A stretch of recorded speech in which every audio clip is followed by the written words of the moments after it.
you doing? I'm doing great, man. I appreciate you setting up this call. It's going to be great for some committed prospects, some active prospects to hear from class of 2019 shortstop, Jakeub Scheid. I appreciate you joining us, man. Yeah, of course, no problem. So we've talked before about what it's like being an active prospect versus what it's like being a committed prospect. Take me back to your journey. You went to IMG Academy.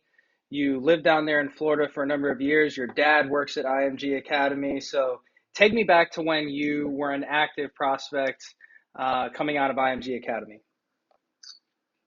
So yeah, for sure, when you're an active prospect and you're still looking for your school, your place that you're going to be going and playing at, it's a lot more pressure on you. I feel like, as for me at least, I felt a lot of pressure. And then once I was, all right, now I've got a place to go play. I know I'm set for my next few years of playing baseball. That relieved a lot of pressure for me. So when you're dealing with that pressure, what would you say to, for instance, current active prospects that are going through the same thing? Because it's easy to sit here and talk about pressure, but until you're in that situation, I'm sure that you don't quite understand it until you've been through it yourself as a prospect.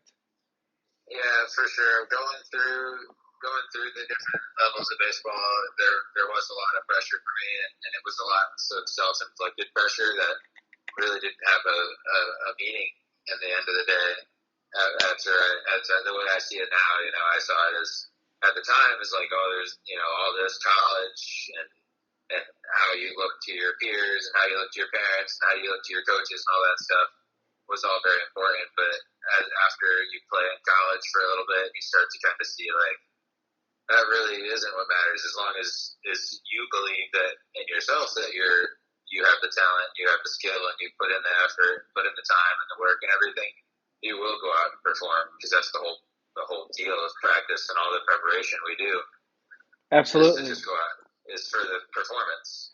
Absolutely. And you were a highly touted prospect in high school. You ended up committing to Kansas Wesleyan and going and playing there and doing well there. What was the biggest surprise going from high school baseball, even at such a prestigious academy like IMG, to the college level? What surprised you the most? So the biggest difference I found from my college to high school experience was there's a lot more, I guess I would say, like, in team competition than there is in high school. In high school, you're not going to have a 60-man roster at any school. You're going to have mostly 20, 25, something like that, and half of them being pitchers. You really only got to you might be at a high school where you don't have anybody else that plays your position. And you've been like, I know every time I'm going to the field, I'm playing no matter what. Well, some people don't have that luxury, because there's four people that play their position and they have a bad game and then they get taken out. So it's because you're saying because of the bigger roster sizes typically that you have in college, it's harder to find consistent playing time as compared to high school, and that was a big surprise for you. Yes, yeah, because even at a place like IMG where there was, there's probably 15 shortstops when I was there my senior year, but there's also a lot of teams. So some teams might have two or three, and some teams, like mine, we only had two, but I was able to beat out the other guy and play all the games. And in college, we ended up having, there was four shortstops at the start. It's down to two, and then you're battling the entire fall with that other guy to try and get a spot. So that was one of the toughest things for me through baseball, was just you're always battling for a spot, and you gotta just kind of keep that out of your head. Whatever helps certain people do better. If certain people do better off that pressure, where they're like, I have to beat this guy out to be the guy, or some people are just like, nah, I'm just gonna play my game. I'm not gonna worry about this guy. I'm just gonna do what I'm going to do to get the job done. Now, I was looking, we signed you in October 2018, and it didn't take long for you to start generating some interest. And so talk to me about the misconceptions that prospects and families have about the recruiting process, because I know firsthand that once people started seeing good video, good social media of Jakeub Scheid, coaches quickly became interested. So, what do you think is the biggest misconception about the college recruiting process, especially when it comes to social media this day and age? I think for sure in this day and age, one of the biggest misconceptions would be that you have to continuously break down these coaches' doors as a player or even worse as a parent to try and get their attention. Because there is an outlet to see all of that, and there's a person that they want to hear it from, whether that be you or any other, high level prospects or, Right. that science prospects. Yeah. Yeah.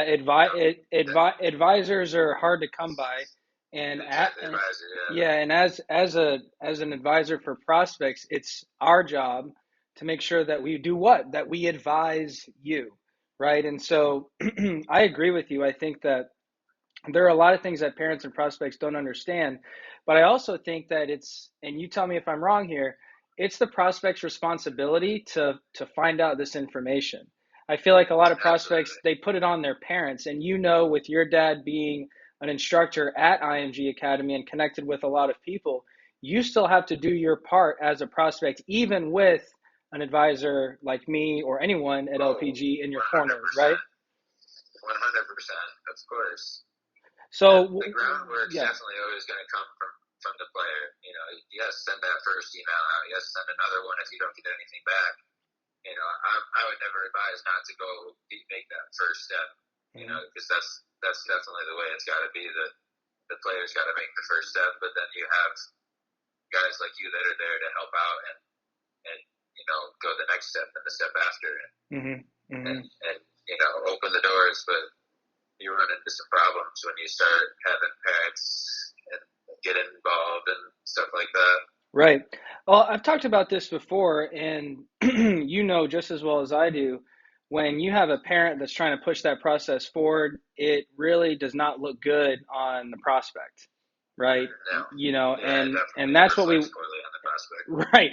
And that's what we want to prevent. But then, you got prospects, like think about back when you were in high school, you got prospects that are wondering, what can I do to help my college recruiting process? So you got prospects that are with LPG, that are looking to get into LPG, and prospects that have never even heard of LPG that are listening to this. So what would you tell, as a committed prospect, what would you tell the active prospects? Here's a couple things you can do to help your recruiting process out. For sure, I would say get to those in-person showcases, was something I did. The perfect game, whatever. If one of the biggest things is if you have a school that you're interested in, and you've done your research, and you have genuine interest in going to that school, go there and do a camp at that specific school. Meet the coaches, introduce yourself, show them what you got. Go prepared is the biggest thing when you go. Don't go when you're not feeling your best or something like that. Go on a time where you've been grinding and you're ready to be there and you're feeling strong and fast and smooth and everything.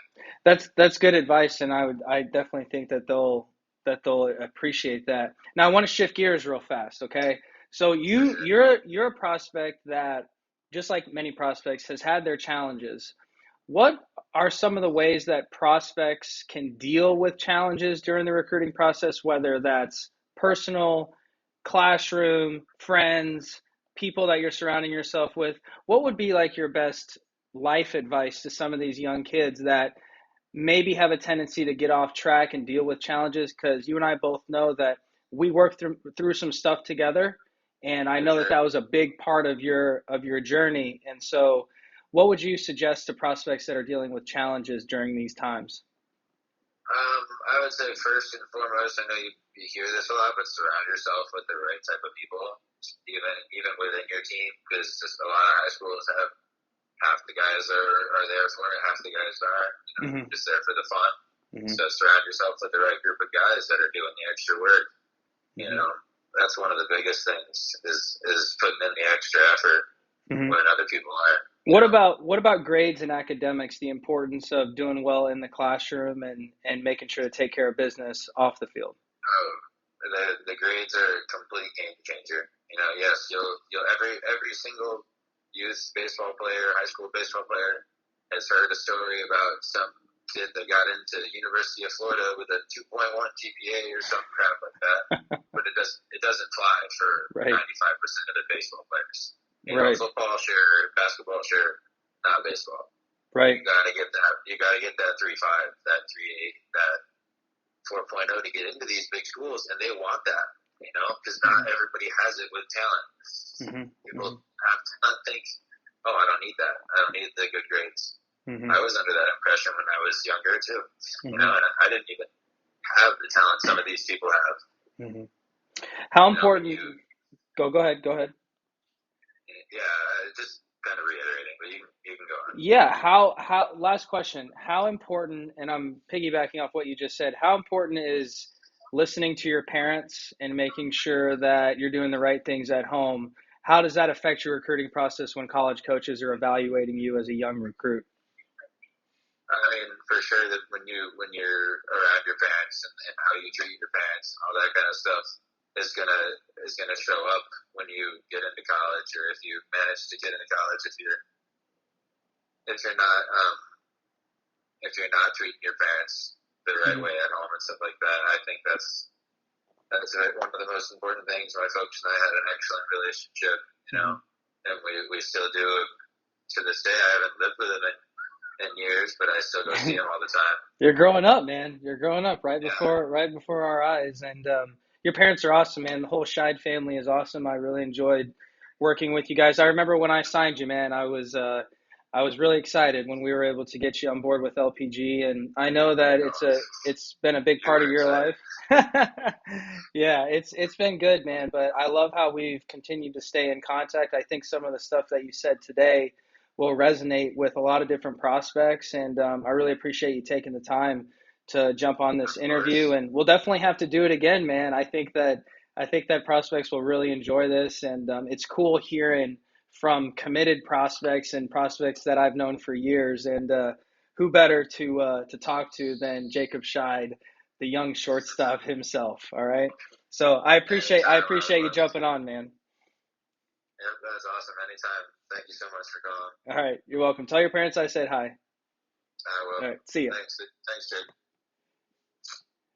So there's a good example of a committed prospect that has been through the LPG system. I think it's really cool to see and to hear kids talk about their recruiting process after they've already been through it, right? Because who better to talk about the process than a prospect that's already achieved what a lot of these high school recruits and their families want to achieve. So hope you guys enjoyed that video phone interview of class of 2019 committed prospect Jakeub Scheid. Thanks so much for taking the time to watch this interview. I'm Jake Lucci, and we'll talk to you soon.